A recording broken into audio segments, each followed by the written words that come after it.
Sir आपको visible है? हाँ जी, विजिबल है। ठीक है सर।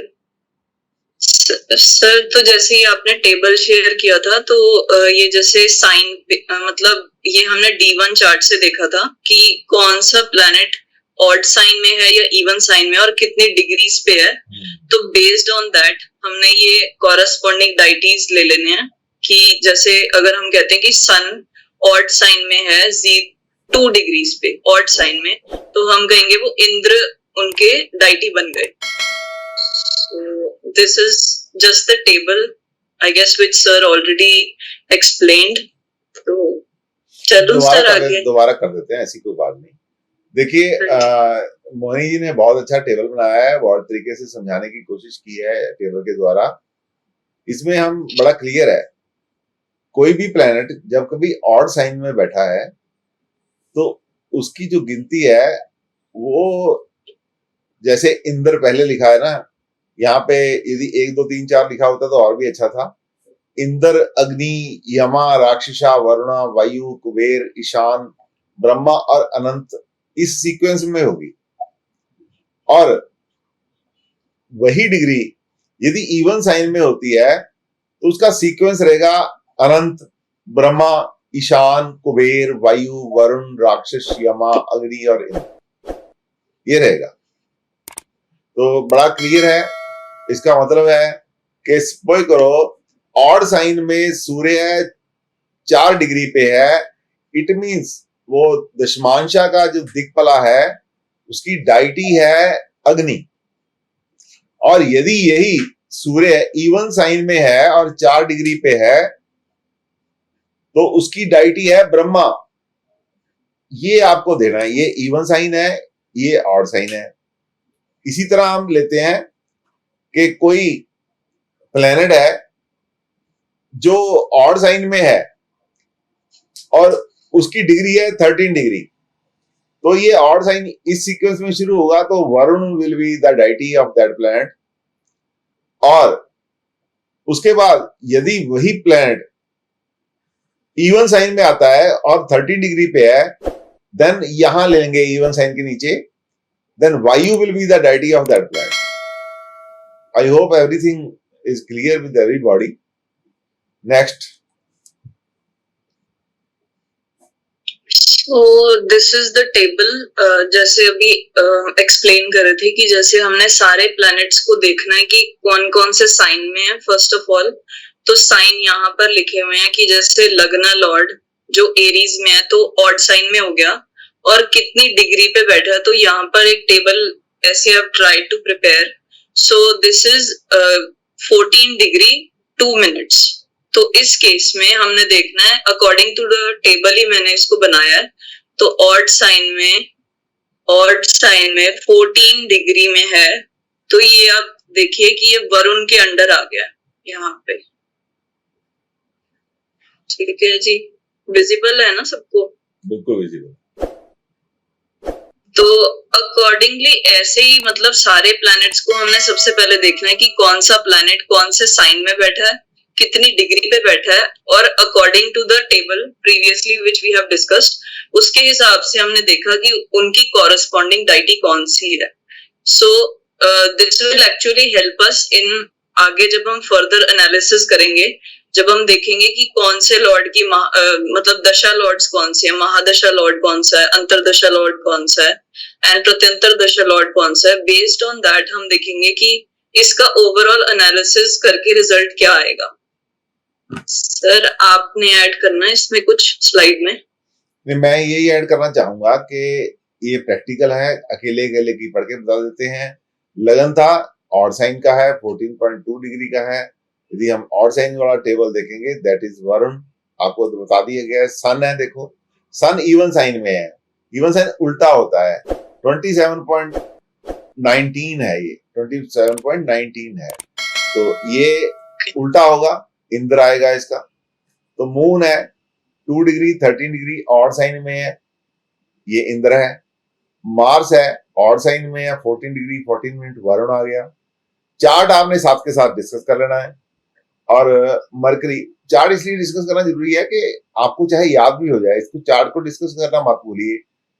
ह्यूमन एरर आने की आशा रहती है कि कभी ऐसा ना हो ह्यूमन एरर आ जाए। मरकरी इवन साइन में है, ये ब्रह्मा में है। मैं आगे जाके आपको एक और बात बताता हूँ, ये चीजें रेडीमेड हमको सॉफ्टवेयर में मिलती हैं। ये चीजें रेडीमेड हमें ना सॉफ्टवेयर में मिलती हैं। डाइटी के बाद में सॉफ्टवेयर में आपको दिखाऊंगा कहाँ मिलती हैं। ठीक है जी, आगे चलिए।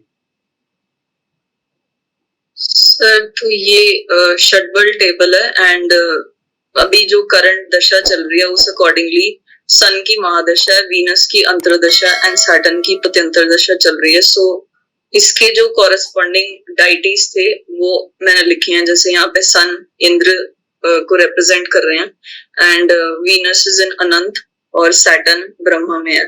तो सर आप इसको प्लीज हेल्प करेंगे, कैसे एनालिसिस करेंगे? हॉरोस्कोप किसकी है, क्या करते हैं वो? सर ये एक्चुअली सॉफ्टवेयर इंजीनियर ही हैं, तो फिर इनकी अभी ये सोच रहे हैं स्विच करने के लिए। तो अभी मतलब ये सोच रहे हैं कि कैसे। फर्स्ट क्लास में डिस्कस की थी वही है। हाँ जी। देखिए सूर्य है, इनकी दशा चल रही है सूर्य की, महादशा सूर्य की चल रही है। सूर्य इनकी इंद्र है, इंद्र देव है। आपको मालूम है कि इंद्र जो है देवताओं के देवता हैं, देवताओं के राजा हैं। लेकिन उनका एक प्रॉब्लम है, वो हमेशा डरते रहते हैं, फेल्यूर से डरते हैं। कभी कोई भी उनको शक्की दिमाग के हैं, बहुत स्पीसीज हैं, दूसरे को शक की निगाह से देखते हैं सबसे पहले, और चाहते ही हैं कि सब कुछ मिले लेकिन शक जरूर करते हैं। वही इनकी स्थिति है, सूर्य की स्थिति है, सूर्य की महादशा चल रही है। ये अपना काम करना चाहते हैं, सक्षम भी हैं, बहुत बढ़िया काम इनका चलेगा, लेकिन क्या है कि घबराते हैं। और ये मोनी जी ने इस बात को बताया भी है कि हाँ ये स्विच चेंज करना चाहते हैं लेकिन घबराते हैं। वीनस है, अनंत है, प्रोबेबिलिटी इनकी बहुत अच्छी है, बढ़िया है। मैंने वो प्रीन 2 की क्लास में एनालाइज की थी और उसको उसमें देखा गया था कि इनका अभी बहुत अच्छा काम चलेगा, गवर्नमेंट बिजनेस मिलेगा, चंद्रमा में बहुत अच्छा काम चलेगा।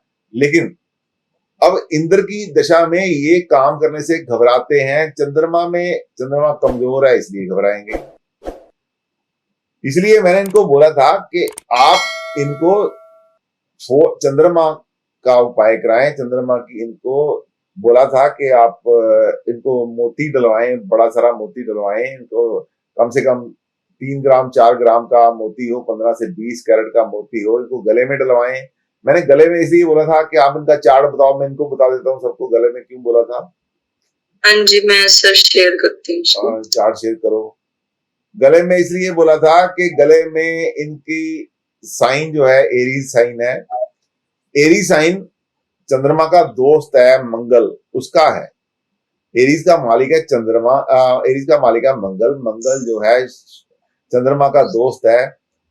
और लगन जो होता है गला होता है, लगन गला होता है बंदे का। गले में डलवाइए, और गले में भी उसकी लेंथ जो है स्टर्नम, जहां पे ये हड्डी सी खत्म होती है वहां तक इसकी लेंथ होनी चाहिए। उंगली में क्यों नहीं डलवा रहे मोती या कड़ा क्यों नहीं डलवा रहे? यहाँ पे बुध का साइन है, कालपुरुष की कुंडली में ये बुध का घर है, यहाँ पे बुध का साइन पड़ा है, वो बुध के राहु के साथ बैठा है, इसलिए यहाँ नहीं डलवाते। जो हाथ आपका होता है, उंगलियां आपकी होती 3rd हाउस में होती हैं, इसलिए यहाँ पे इसका यदि यहाँ पे 4 नंबर साइन होता, 1 नंबर साइन होता, 9 नंबर साइन होता, जो बृहस्पति के दोस्त है, जो चंद्रमा के दोस्त है ना, उनका साइन होता, तो यहाँ पे हम डलवा देते। लेकिन मोती जो है डालना लॉकेट में इसलिए जरूरी है कि लगन जो है वहां पे जो साइन पड़ा है वो मंगल का है, और मंगल जो है चंद्रमा का दोस्त है। इसलिए इनको मैंने बोला कि गले में डलवाओ, ठीक है। तो इसकी इनका डिसीजन मेकिंग पावर अच्छी हो जाएगी। और जो चंद्रमा के जड़ में बैठे हैं केतु देव, उनका उपाय करो, केतु का कोई ना कोई उपाय जरूर करो, ताकि इनको डर ना लगे, घबराए ना, बढ़िया रहे इनका। अब सूर्य इनका राहु के साथ बैठा है, सूर्य इंद्र है, इसलिए थोड़े घबराते हैं। घबराने की कोई जरूरत नहीं है।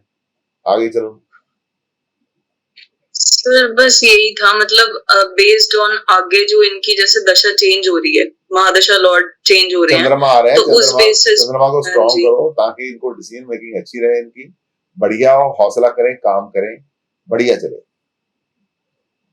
सर यही था मेरी तरफ से तो। चलो ठीक है, अब मैं आपको थैंक यू बताता हूँ सर। डायटी कहाँ पे होती है। अब मैं क्योंकि आपको ये पढ़ा चुका हूँ इसलिए मैं आपको बताता हूँ डायटी होती कहाँ पे है। सपोज करो किसी की एक हॉरोस्कोप खोल लेते हैं डॉक्टर की, किसी की हॉरोस्कोप है। अभी हम यहाँ पे चार्ट पे जाए ना, आपको और भी चीजें बताता हूँ कि इसको चार्ट को आप देख लो। ये चार्ट आते जाएंगे, आगे होता जाएगा। ये ये चार्ट में आपको अलग अलग चीजें मिलेंगी। वर्गा चार्ट है, तो अब ये जेमिनी का चार्ट आ जाता है। जेमिनी एस्ट्रोलॉजी कुछ लोग जानते होंगे। यहाँ पे कुछ चीजें हैं, घटिका लगना, होरा लगना, भावा लगना, और उसके बाद ये साउथ इंडियन कुंडली में इसके डिविजन्स हैं। ये सुदर्शन चक्रा है, ये डिफरेंट वर्गास हैं, और इसके आगे ये यहाँ पे बताता है कि लॉर्ड ऑफ फर्स्ट इन 5, पहले घर का स्वामी 5वें घर में है, उसको कौन देख रहा है कौन नहीं देख रहा है पूरी हॉरोस्कोप में आ जाता है। ये relationship temporary, natural, compound relationship सारे प्लैनेट्स के आपस में क्या है उसके बारे में आता है।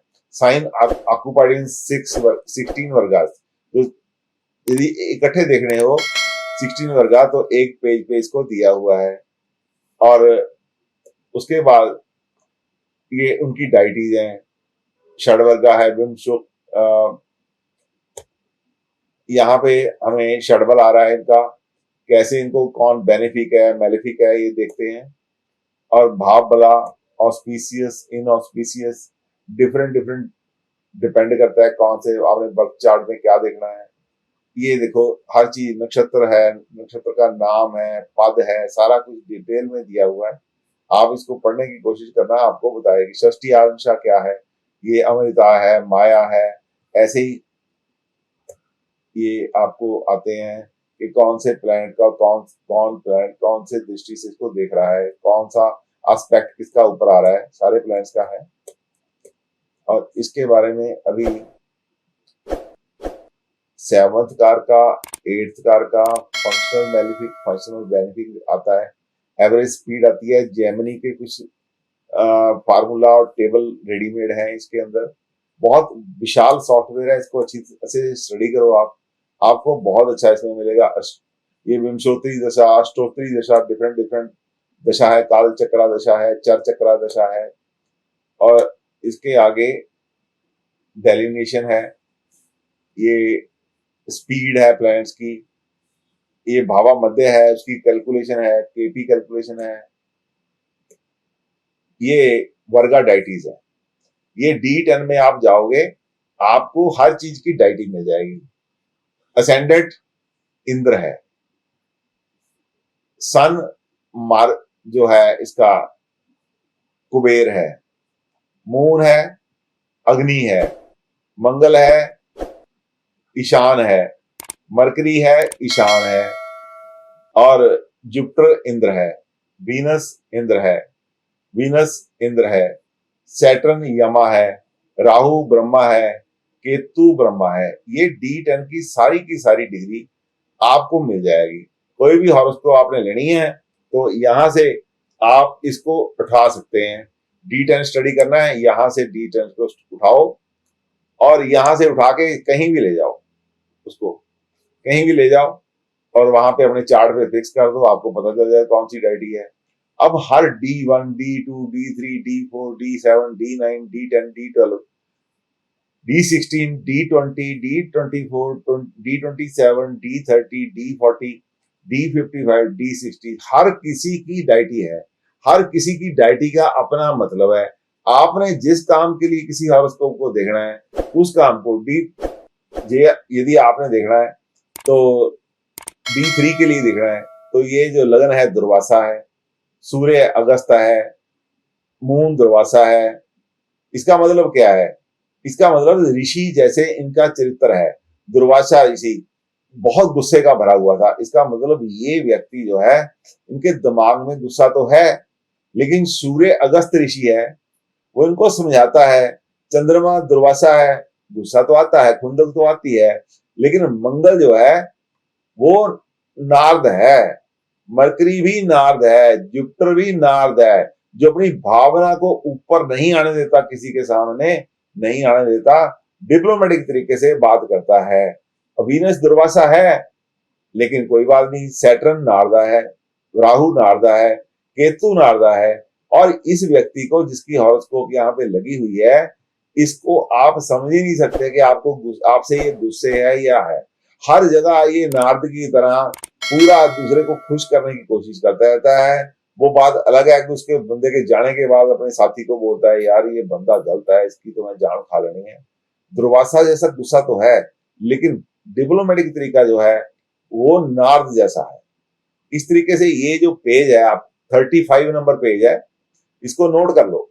35 नंबर पेज है आपका प्राशर सॉफ्टवेयर का। 39 नंबर पेज पे 35 नंबर पेज पे डाइटीज है, सारी के सारे वर्गाचार्ट्स की डाइटीज हैं, उनको आप देख सकते हैं। ये मरकरी इसका नार्द है, पूरी तरह से डिप्लोमेटिक, केतु डिप्लोमेटिक। मैं इनके साथ, ये बहुत अमीर आदमी हैं, बहुत शोहरत वाले आदमी हैं, बहुत बड़े डॉक्टर हैं, इनके साथ पीछे मैं पिछली जिंदगी के 45 साल से इनके साथ हूँ और बड़े करीब हूँ। कई बार मुझे भी नहीं समझ आता कि ये मेरे से प्यार कर रहे हैं, मेरे से बोल रहे हैं, ये गुस्सा कर रहे हैं। बड़े डिप्लोमेटिक तरीके से बात करता है, किसी से भी आप पूछोगे बहुत ही बढ़िया तरीके से नार्द की तरह का बात करता है, और इसको समझना बहुत ही आसान है, बहुत ही बढ़िया है तरीके से। आप इस तरह से समझ सकते हैं किसी को, डाइटी को। और भी डाइटीज आप जहां से मर्जी देख लो, इसको समझाने की जरूरत नहीं है डाइटीज को। यदि हम उसको देखें, 35 नंबर चार्ट देख लो, यहां से यहां पे डाल दो 35, तो यहाँ पे डाइटी चार्ट आ जाता है, या इस तरीके से ले लो, 35 ले लो।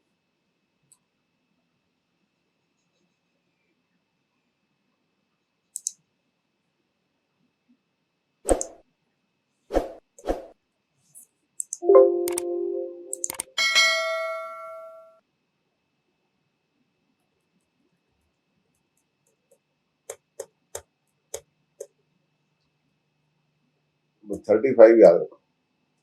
35 में सारे डाइटीज, D1 के डाइटीज 10 टुकड़े करके, D2 के 10 टुकड़े करके, D3 के 10 टुकड़े करके, D4 के 10 टुकड़े करके, D7 के 10 टुकड़े करके, D9 के 10 टुकड़े करके, D10 के 10 टुकड़े करके, कुछ भी आपने, अब देखो D7 है, D7 बच्चों का होता है, D7 बच्चों का होता है। जो असेंडेड है वो शारा है, इक्षु है, क्षेत्रा है, ये आप डेफिनेशन पढ़ लेना खुद। इसका बताता है कि इसको बच्चे से परेशानी है। कशारा, कसैला मतलब कसैला, खारा, बच्चे से इतना सुख नहीं है, क्योंकि 1 2 3 4 5 प्लैनेट कशार है, और इसकी वजह से इसके बच्चे से जो इनको पैदा होना चाहिए वो नहीं है, कशार है। वो बच्चे का रस, जो बच्चे का सुख जो है इनके पास नहीं है। बहुत ही डॉक्टर है बच्चा, लेकिन साथ में नहीं रहता, अपनी मर्जी का है, कोई बोलता है कोई नहीं बोलता, उस तरफ से थोड़ा इनको परेशानी रहती है। लेकिन आप इससे बड़े आराम से देख सकते हैं। D9 है, ये देखो, देवा है, देवा है, देवा है, मनुष्य है, राक्षसा है, ये आप इनसे ही अंदाजा लगा सकते हैं फैमिली लाइफ का, जिसमें 3 देव हैं, 1 मनुष्य है, 2 राक्षस हैं। तो ये मिक्स्ड इनकी मैरिड लाइफ है, बुरा कम है, अच्छा ज्यादा है, इसलिए इनकी लाइफ अच्छी चल रही है।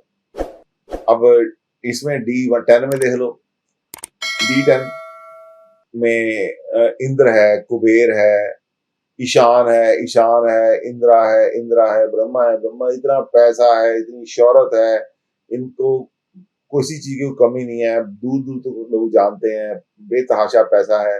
ये सारी चीजें हम यहाँ से देख सकते हैं। तो इस हमें आपको पढ़ाया है, जैसे मैंने कोशिश की है समझाने की, लगता है आपको क्लियर हो गया होगा। और आज हम आधा घंटा क्वेश्चन आंसर सेशन करेंगे। क्वेश्चन आंसर सेशन में यू आर वेलकम, पूछो जो पूछना है। प्रॉपर्टी के बारे में कुछ क्वेश्चंस आते हैं ना, तो वो नाड़ी में कैसे देखते हैं, प्रॉपर्टी रिलेटेड, लैंड रिलेटेड? देखिए, प्रॉपर्टी बड़ा सिंपल है। आपको मालूम है कि एग्रीकल्चर प्रॉपर्टी सैटर्न से देखते हैं, बिल्ट अप प्रॉपर्टी मंगल से देखते हैं, कमर्शियल प्रॉपर्टी मंगल और मरकरी से देखते हैं।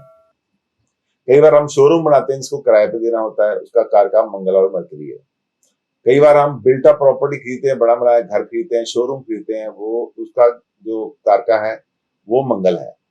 कई बार हम प्लॉट लेके बनाते हैं, उसका कारका सैटर्न है। और कई बार हम एग्रीकल्चर लैंड खरीदते हैं, चाहे सेल परचेज के लिए लें, उसका कारका सैटर्न है। सेल परचेज में मरकरी है। और प्रॉपर्टी बड़ा सिंपल है। 4-11 है तो आप प्रॉपर्टी खरीद सकते हैं। 3-4-11 है तो आप प्रॉपर्टी बेच सकते हैं। 3-4-11-12, 12 का 4 3 जो आ गया 4 के साथ, उसका मतलब डिस्पोजेशन ऑफ द प्रॉपर्टी। 12 का मतलब लॉस ऑफ प्रॉपर्टी। 4 का मतलब गेन ऑफ प्रॉपर्टी। 11 का मतलब गेन ऑफ प्रॉपर्टी। अब 3-4-11-12 इसलिए है कि आप जब बेचते हैं तो भी आपकी इच्छा, यदि आप अपनी इच्छा से बेच रहे हैं तो 3-4-11-12, और वो उस प्रॉपर्टी का धन आपके बैंक में जाएगा या उसकी आप प्रॉपर्टी ही खरीद लोगे? इसका बड़ा सिंपल सा जवाब है, यदि तो 2-3-4-11-12 है या 2-3-4-12 है तो इसका मतलब क्या है, बैंक में पैसा जाएगा। यदि 3-4-12 है और 3-4-11-12 भी है, 3-4-11-12 है तो प्रॉपर्टी के बदले आप प्रॉपर्टी बेच के प्रॉपर्टी ही खरीदेंगे। और कभी यदि 3-4-5-7-11-12 है तो इसका मतलब आप बच्चे की शादी के ऊपर पैसा लगाओगे। यदि 3-4-5-12 है तो आप बच्चे की पढ़ाई पे पैसा लगाओगे। और 4-8-11 है तो प्रॉपर्टी आपको मिलेगी, ससुराल से मिल जाएगी, विरासत में मिल जाएगी, इनहेरिट प्रॉपर्टी मिल जाएगी। और यदि 2-4-11-12 है, 2-4-8-11-12 है तो विरासत में आपको धन भी मिलेगा, प्रॉपर्टी भी मिलेगी और ज्वेलरी भी मिलेगी। जब कभी डिस्पोजेस होना है,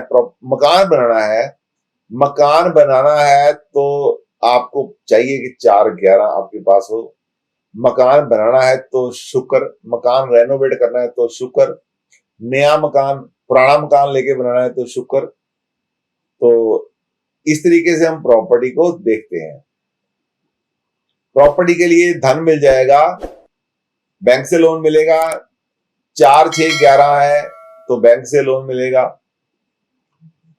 4-8-11-12 है तो आपको अपने रिसोर्सेज को एफडीआर के अगेंस्ट, प्रोविडेंट फंड के अगेंस्ट, एलआईसी के अगेंस्ट लोन मिल जाएगा। बड़ा सिंपल है, बन जाएगी प्रॉपर्टी।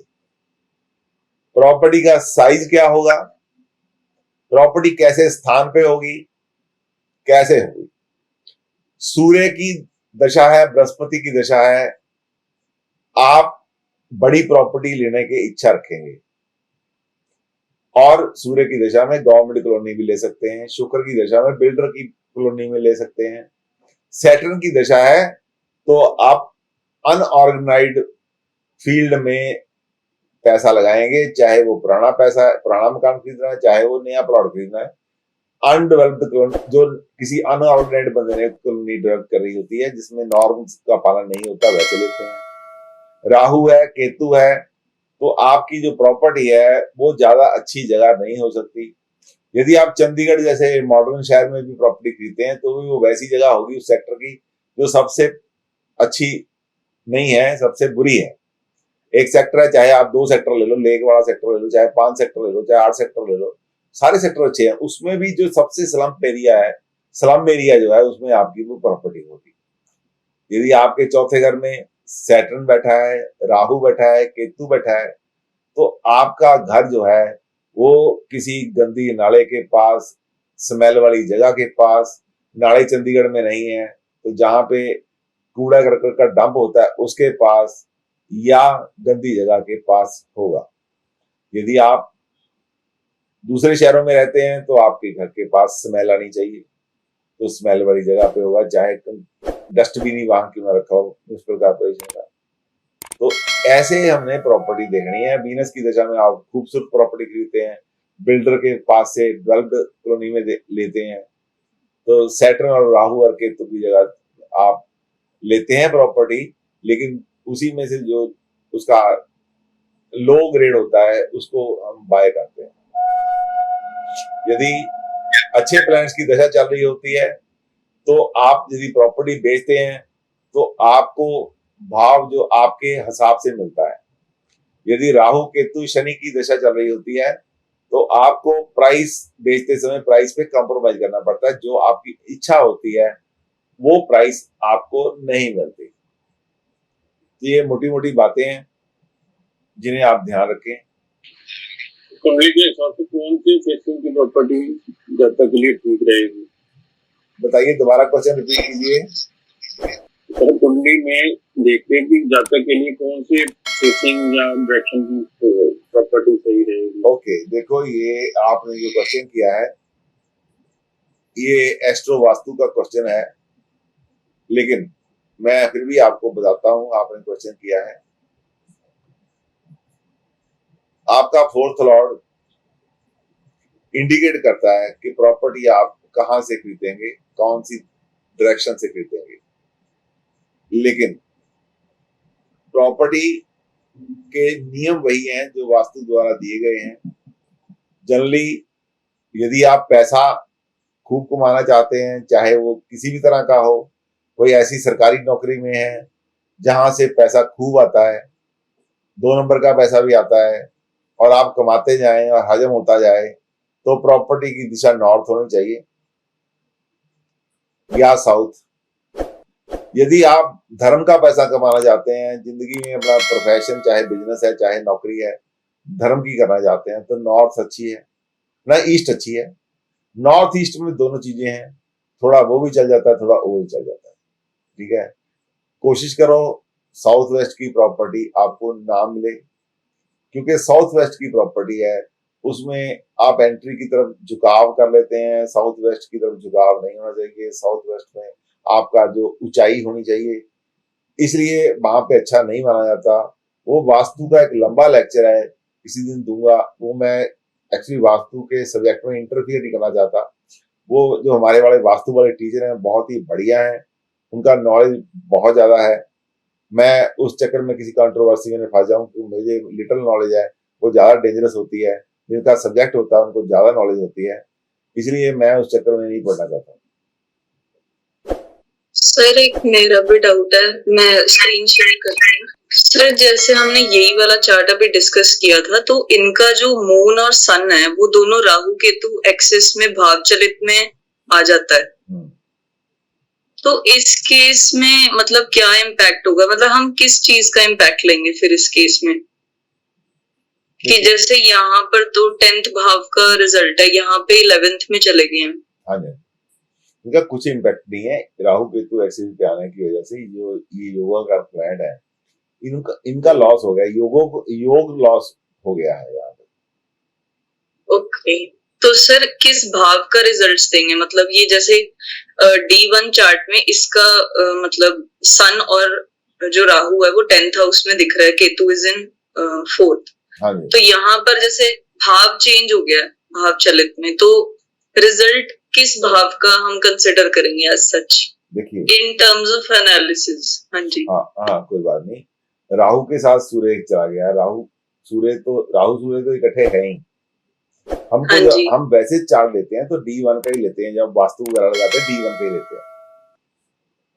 ओके ठीक है सर, और ये वाला चार्ट विजिबल है आपको? जहां ये रहते हैं तो केतु 4th हाउस में है, केतु हाँ जी केतु 4th हाउस में पेट की प्रॉब्लम तो देता ही देता है। जहां ये रहते हैं वो लोकेलिटी कैसी है? सर, अच्छी है, मतलब काफी अच्छी लोकेलिटी है वैसे तो, अनसेस्ट्रल क्लोज टू मार्केट है। अनसेस्ट्रल प्रॉपर्टी जो है इनकी, जहाँ पे पैदा हुए थे। हाँ जी, वहीं पे अच्छा घर है अपना। अच्छा है, हाँ जी, मार्केट के साथ ही है।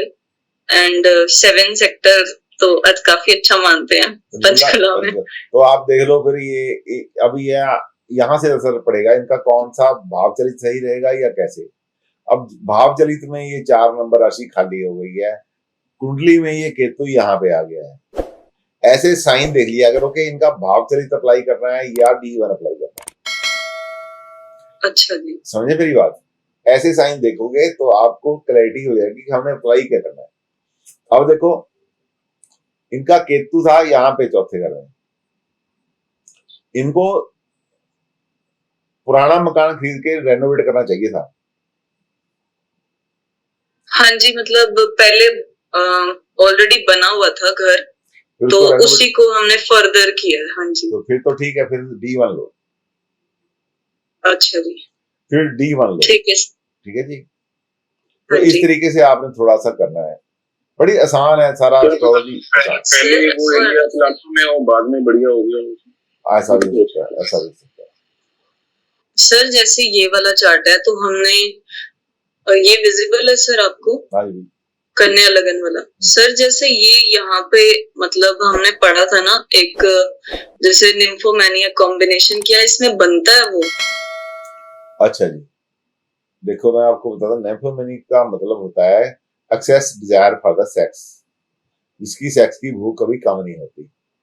तो उसके लिए मंगल और शुक्र का तो होना चाहिए सबसे पहले कोई ना कोई रिश्ता। वीनस जो है वो मंगल के नक्षत्र में हो, मंगल के साथ बैठा हो, मंगल की छाया वीनस पे पड़ती हो तो। अब यहाँ पे देखो, मंगल की छाया तो इधर नहीं है, मंगल की अष्टम दृष्टि भी यहाँ पे नहीं है, बृहस्पति की अष्टम है। अच्छा, दूसरा होना चाहिए वीनस मरकरी के साथ हो, वीनस मरकरी के साथ तो बड़ा विजिबल है, बड़ा विजिबल है। फिर भी चंद्रमा कौन से नक्षत्र में है, ये चीजें, चंद्रमा के नक्षत्र में है, राहु और वीनस के नक्षत्र में है। लेकिन नैम्फोमोनियक वाली बात तो सर नहीं बनती है।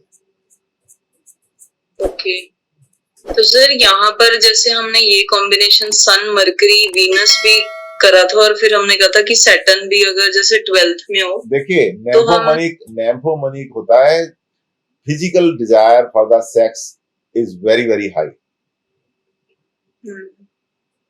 और सन मरकरी वीनस का मतलब होता है कि पर्सन इज एक्सप्लॉयटेबल। ये जरूरी नहीं कि उसमें फिजिकल डिजायर बहुत ज्यादा हो। ओके, बड़ा डिफरेंस है इसमें, नैम्फोमोनिक में और एक्सप्लॉयटेबल में बड़ा ही डिफरेंस है। ये बंदा दूसरे के कहने में जल्दी आ जाता है। जो नैम्फोमोनिक होता है उस वो लस्टी होता है, उसको तलाश रहती है कि कोई बंदा मिले मेरे लिए। अच्छा ये सर, और जैसे ये राहु और मून एक ही नक्षत्र में है, तो इसका क्या इम्पैक्ट होता है फिर? जैसे इसका मतलब ये होता है बहुत क्लोज है, बहुत क्लोज है, लेकिन चंद्रमा के नक्षत्र में यहाँ थोड़ी बचत है। अदरवाइज बंदा इनडिसिसिव होता है, इनडिसिसिव हो जाता है। लेकिन यहाँ पे तो मेरे ख्याल बहुत ही ज्यादा क्लोज है, और पद भी एक ही बनता है। इसलिए यहाँ पे चंद्रमा के अंदर राहु है ना, तो इसलिए थोड़ा सा कम है। अदरवाइज इनडिसिसिव बच्चा पैदा होता है और नेगेटिव थॉट्स उसके ज्यादा होते हैं। अब इसने क्या कर दिया, इसमें चंद्रमा के नक्षत्र में है, राहु भी चंद्रमा के नक्षत्र में है, और लगन भी चंद्रमा के नक्षत्र में है। ये बंदा इमेजिनेटिव नेचर का है। ओके, और जैसे मार्स की 4th दृष्टि भी पड़ रही है, तो सर क्या होगा उसका इम्पैक्ट? कोई बात नहीं, वो अच्छी है, अच्छी है इसके लिए, थोड़ा घबराएगा नहीं जल्दी। अदरवाइज चंद्रमा राहु के साथ होता है, बंदा जल्दी घबरा जाता है। ये घबराएगा नहीं, घबराने में थोड़े इसको कोई परेशानी नहीं होगी घबराने वाली। अच्छा है इसके लिए, बुरा नहीं है। लेकिन इमेजिनेशन की दुनिया में ज्यादा रहता है, ड्रीमी बंदा होता है। ठीक है सर, ठीक है सर, थैंक यू। और कोई क्वेश्चन बताइए। क्वेश्चन कीजिए जी। सोनिया बेटे आप ही पूछो कुछ। पुनीत बधवा, बीवा जी कुछ पूछो। राज पूछे, भारती पूछे, कुछ पूछो जी। आप पूछिए। पूछोगे तो बात बढ़ेगी, पूछोगे तो दिमाग की क्लैरिटी कंप्लीट होगी आपको। सर जैसे हम नाड़ी में देखते हैं तो ज्यादातर कंपोनेंट सारे भाव चलित ही लगे होते हैं वहाँ पे। हाँ जी, हाँ जी। तो फिर कुंडली हम लगन कुंडली ज्यादा करते तो कैसे होती है उसमें? देखिए तो रिजल्ट देंगे तो भाव चलित ही होंगे। देखो मैं आपको बोलता हूँ, लगन कुंडली का अपना महत्व रहता है। जब हम मोटा मोटा ओवरऑल अपीयरेंस देखते हैं, लगन कुंडली से देखते हैं। जब हम चीजों को क्लैरिटी में लेके जाते हैं तो भाव चरित देखते हैं। सबसे पहले हम शीशे में अपनी तस्वीर देखते हैं, उसके बाद हम यदि देखना चाहते हैं कि हमारे कोई कट तो नहीं लग गया फेस पे शेव करते करते, तो उसको पास आके उसको क्लियर करते हैं। सबसे पहले हमें इमेज तो नजर आना चाहिए। इमेज D1 में है, इमेज D1 में है, उसकी क्लैरिटी जो है वो भाव चरित में चेंज कैसे हो रही है। तो D1 को भी उतना ही इंपॉर्टेंस दो जितना भाव चरित को देते हैं। तो नाड़ी में तो वही जाएगी नहीं तो भाव चलित। इसीलिए मैंने वैदिक को फ्रीडम बनाया ना जी, ये चीज को बदलने के लिए ही वैदिक का फ्रीडम दिया है। मैं आपको बताता हूँ कि 1 डिग्री सपोज करो 13.20 डिग्री एक नक्षत्र की है, एक प्लैनेट 13.19 डिग्री पे है, उसका सब भी 1 मिनट के बाद बदल जाना है, उसका नक्षत्र भी बदल जाना है।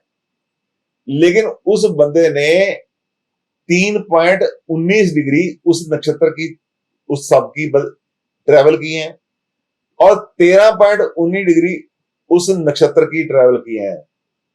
तो आप ये समझाओ कि जिसकी इतनी इतनी डिग्री यहां ट्रेवल कर चुका है, क्या उसका इंपैक्ट उसके ऊपर रहेगा नहीं? भाव चलित ने तो उसको बदल देना है।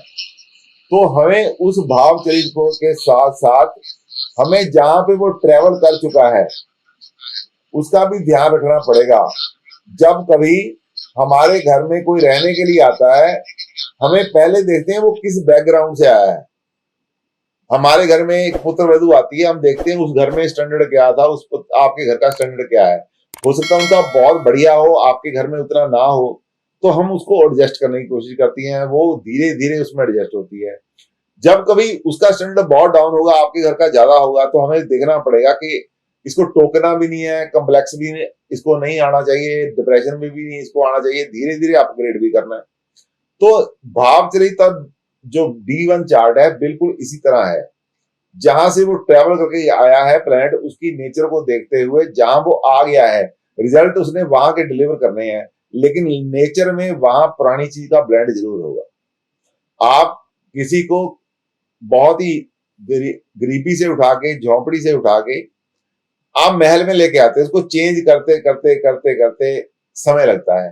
कुछ उसमें ऐसा है, और पंजाबी में कहावत है, भुखे जट कटोरा लब्बे आप पानी पीनी आप रहे। ऐसे भी होता है कई बार, बहुत नीवे आदमी को जब बहुत कुछ मिल जाता है, बहुत गरीब आदमी को जब बहुत कुछ मिल जाता है, उसकी आदतें बदल जाती हैं।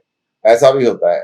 आप मुकेश अंबानी की पत्नी का ही एग्जाम्पल ले लो।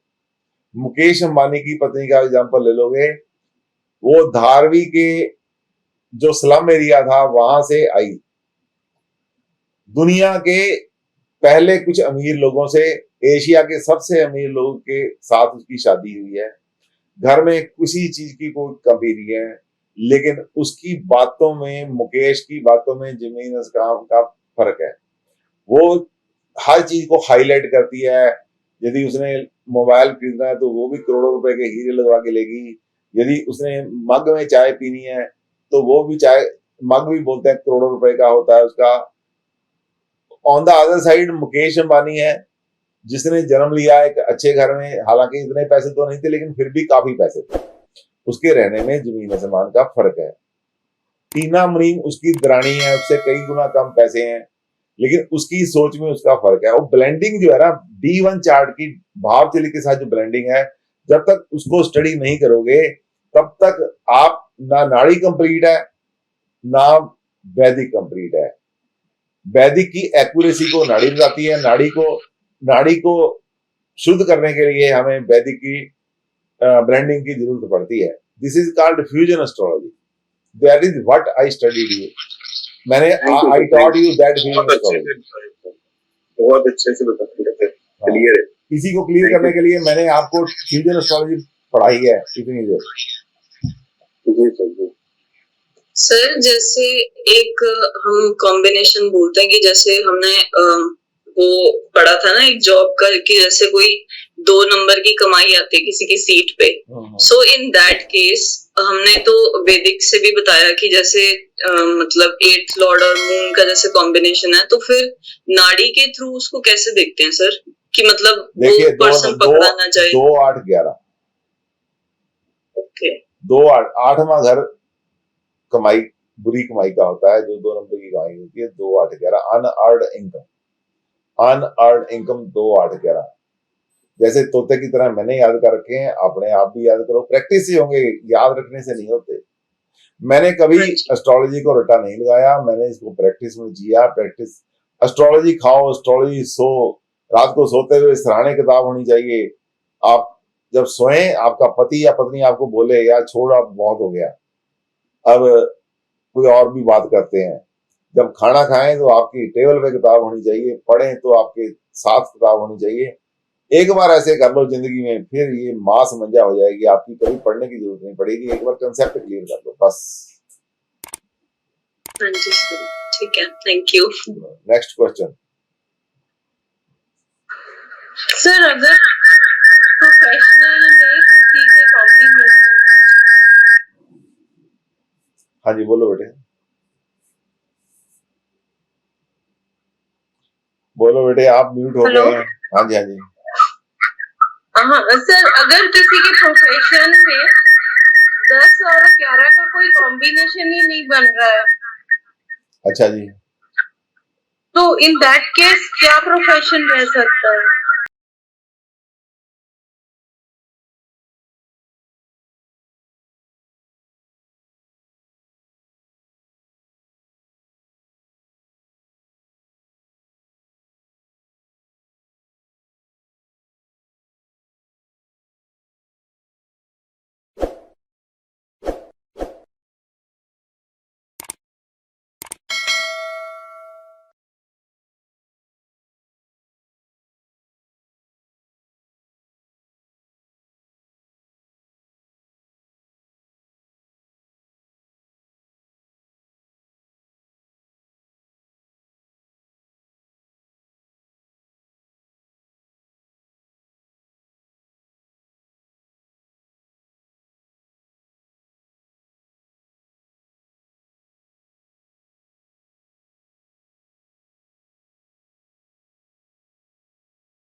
चलिए फिर मैं आपसे